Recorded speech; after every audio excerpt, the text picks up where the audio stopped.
My name's Ian Frost. I'm a sculptor and mask maker from Liverpool. I was about, say, 14, and I discovered a magazine called Fangoria magazine, which is a American horror magazine.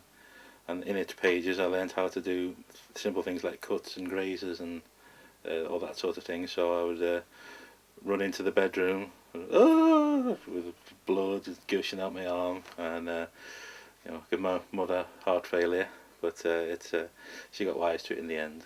But I was a very popular kid around Halloween. Everyone wanted to be my best mate then. They'd all go home in various degrees of burns and cuts and horrible stuff on their faces.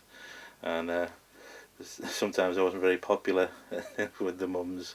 We'd get all the blood, the false blood, and gunk off the kids' faces. But yeah, and then I progressed. Then I found clay and plasticine, and I just started to teach myself how to make things, studying anatomy to make sure I knew where everything was. Because even in monsters, if it doesn't have a realistic bone structure, then people are going to go, "There's something not right." Rick Baker, he's one of my heroes really. Tom Savini, he was the guy who got me interested in all the gory stuff, and Stan Winston. Dick Smith, who's the guy who basically started it all with makeup effects. He was the guy who invented prosthetic makeups, and he designed a lot of the things like The Exorcist and films of that nature. He basically came up with all the techniques that people still use today. I met Tom Savini. He was a great guy, and I took a zombie animatronic puppet I'd made down to meet him, and he was quite impressed. A nice guy to meet. I approached the Prince's Trust for funding to set myself up, which they did. They gave me a loan.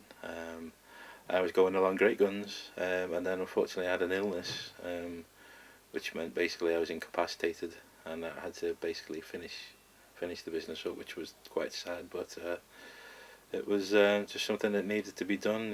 Health-wise, if you can't carry on doing something, if you're just making yourself more ill, then you just need to take a step back and get yourself back to 100%. So that's what I've been doing this past year or so now. Hopefully, once I'm back to 100%, I'll be able to put myself back out there and get some work coming in, because there is a market for this sort of stuff.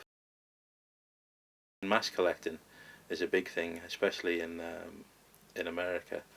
There's people who just like to have this sort of thing just sat on the shelf.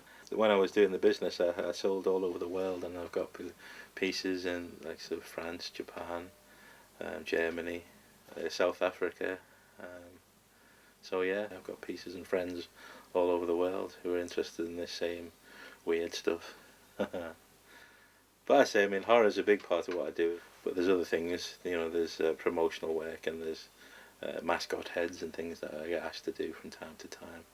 But masks at the moment and horror busts and things are quite popular with people. So that's the main thing now that I get asked for.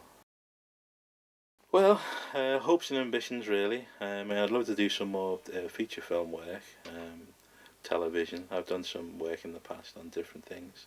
I've done some low budget films, and just to do more of that sort of work it's good. I think you've got to have a passion for that sort of work, and I think in the end it shows through in your work.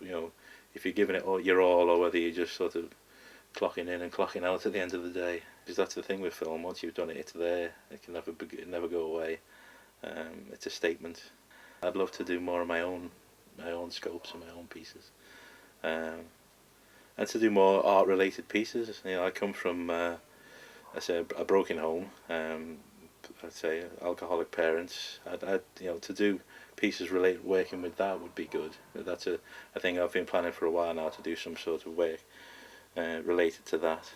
There's a negative side to it, but there's also the side that these people go through it every day, and there's to be able to put that in an art piece, and to people to be able to look at that and go, all right, I can see some of the thought processes that went behind that. That would be good. I'm going to be available, so if you want me.